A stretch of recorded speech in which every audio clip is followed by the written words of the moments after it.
Scott, also, as far as traditionalists were concerned, they were always, happy with what they heard from the Pope. But as far as certain progressives who were concerned, they did have a lot of things that they did not, which didn't fall along with their ideology. Could you draw out some contrasts in, what would bring out that kind of a reaction?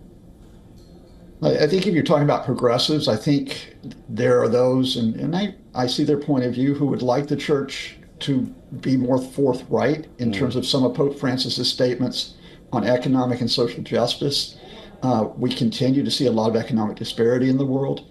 We continue to see a lot of pushback against social rights in all areas of the world, not just some. But I think probably the most heated criticism we got was actually from the traditionalists, if I may, and that's because there were certain cardinals within the church. And here I'm thinking of George Pell from Australia, who went public by saying how his papacy had been destructive. And why would George Pell say that? It was precisely, I think, because Francis was putting himself out there in very contrast to Pope Benedict in terms of saying, no, these economic and social concerns and environmental concerns, such as climate change, the church should not be silent on these. And I think his willingness to address those issues made some traditionalists very uncomfortable, who either wanted a stricter position standing really against those environmental movements or standing against those social movements, or just wanted nothing to be said at all.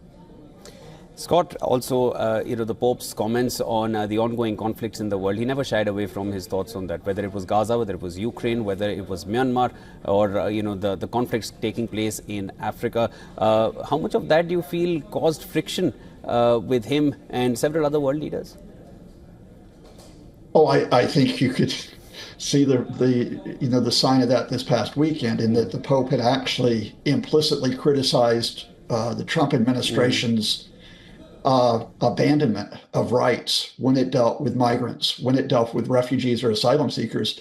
And J.D. Vance, the vice president, went to Rome, to be honest with you, to get a photo opportunity to say that the Pope really does like us. The Pope was very polite to J.D. Vance. The photos were released, but I'm sure that he didn't change his position regarding the need for decency towards immigrants.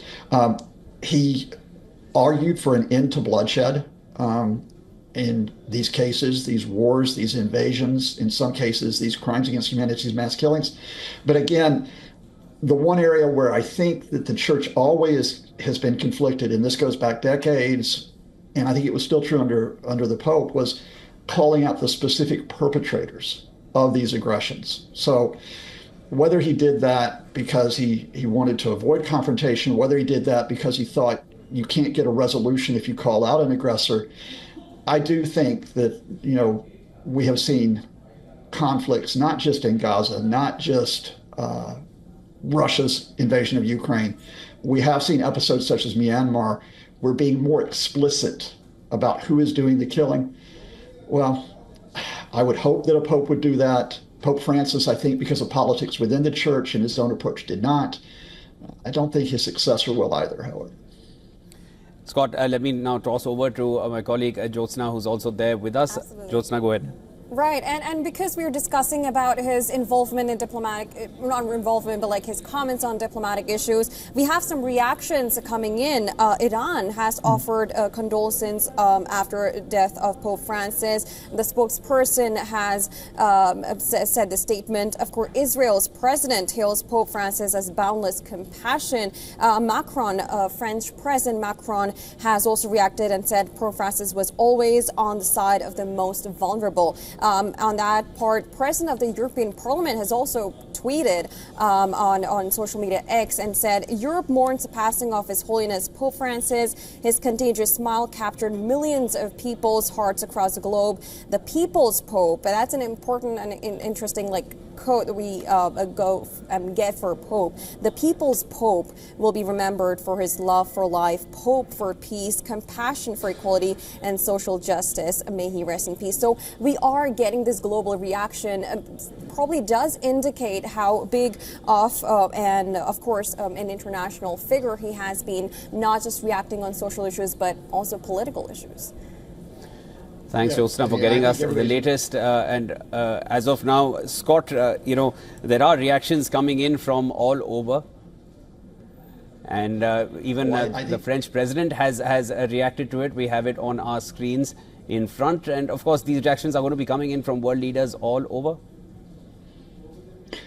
Oh, I think everybody's going to try to claim the Pope, in part because he was decent, he was tolerant, in part because a lot of these countries will have Catholic populations and you'll want to pay homage to them. And in part, if I have to be honest with you, because it's good politics to side with the idea that he, social justice, economic justice, in many cases, environmental justice. And you don't really want to stand against the Pope today. Iran, for example, remember, this is one of the world's largest countries, which is led by a religious leader, by the supreme leader. So even though he's an Islamic leader, the idea of paying homage to another religious leader, you're going to do that. If you talk about Israel, for example, as they face serious international pressure over what they're doing in Gaza, they'll want to say that, they're on the side of the Pope and that he was a very good person. They don't want to stand against him and risk being more isolated internationally. And the European Union, I think that's very interesting that the European Union and France, this reference to the People's Pope, which is the idea that we have talked a lot in recent years about right-wing movements, including some right-wing populist movements who would be very much against what the Pope advocates. And I think the European Union and France are pushing back and saying, if you want to side with the people, here's the man that you look up to. It'll be interesting, and I'll be watching certain countries within the EU. I think Hungary, led by Viktor Orban, which has been heavily criticized for its position regarding social issues. Whether Orban stays silent on this or whether he too embraces the Pope. And I'll be interested to see what Russia says. Russia, under a great deal of pressure because of what it's doing in Ukraine, those violations in its invasion, will they try to claim that the Pope would be on their side as well? It's interesting you mentioned Russia there, Scott, because it's at this point, not giving a statement will also be equivalent to giving a stance. So there is definitely a statement that we're going to be expecting from different countries. How do you expect Russia to be reacting to this at this point? Well, I think Russia will come out and give a statement about acknowledging the death of the Pope. Of course, the largest religion in Russia, the Russian Orthodox religion, I think Patriarch Kirill will probably express, his sympathies as well, because the fact is that Russia has actually said that its war against Ukraine is a religious war. Patriarch Kirill has said it's a religious war, so they'll pay lip service to the idea that they like these other religions as well, just for political cover. Remember, Vladimir Putin this weekend declared a ceasefire, a 30-hour ceasefire for Easter, a religious ceremony, and then Russia proceeded to violate the ceasefire almost 3,000 times with attacks on Ukraine. So Russia will say one thing publicly in terms of saying, very sorry the Pope has died, even if they act a very different way in terms of on the battlefield or against Ukraine civilians. Right, Scott. Again, we're just repeating this for our viewers. Pope Francis has died at the age of 88. The Vatican has confirmed the news. He was battling severe health issues since several months at this point, more so since the 14th of February when he was admitted to the Gemelli Hospital for a bilateral pneumonia. And this is pneumonia in both lungs. He was suffering badly from pneumonia, and at this point, the church was definitely anticipating, as the world was as well. He was not in good health. He had not recovered, but he did make a surprise appearance just a day prior on Easter, interacting with some 35,000 people, or I would say making an appearance in front of 35,000 people at the St. Peter's Square. Pope Francis is no more. Now the church would be moving further with the next set of ceremonies at this point, the next procedures to go forward. But Scott, if I would say, how long do you feel the church would be taking before moving forward with the next steps regarding the Pope? Well, the next steps will take place fairly soon in terms of having these effectively funeral ceremonies, these tributes to him.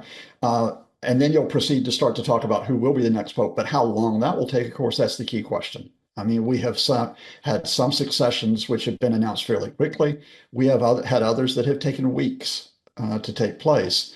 Any of your viewers who have seen the recent film, The Conclave, which is a fictional film based on, the ideas of what happens around the Pope, they'll know the type of politics that takes place around this behind closed doors.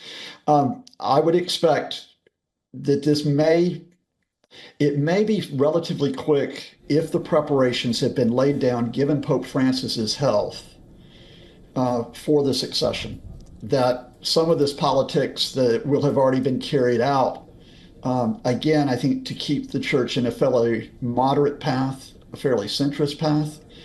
But I think it may take a bit longer if you do have pushback from the traditionalists and the conservatives. There's one particular issue where I think that the Pope had been very forthright, that has really pushed against the traditionalists, and that has been the issue of lesbian, gay rights, LGBT rights, that he's given a conditional blessing to same-sex couples, going well beyond, what any predecessor had done.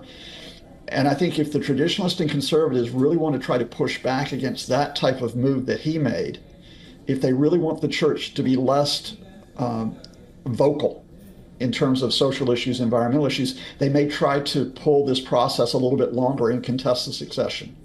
But let's not get to that quite yet. Let's pay tribute to the man. Let's pay tribute to his life. Yes. Let's pay tribute to what he can offer us, and then we'll get to the politics later.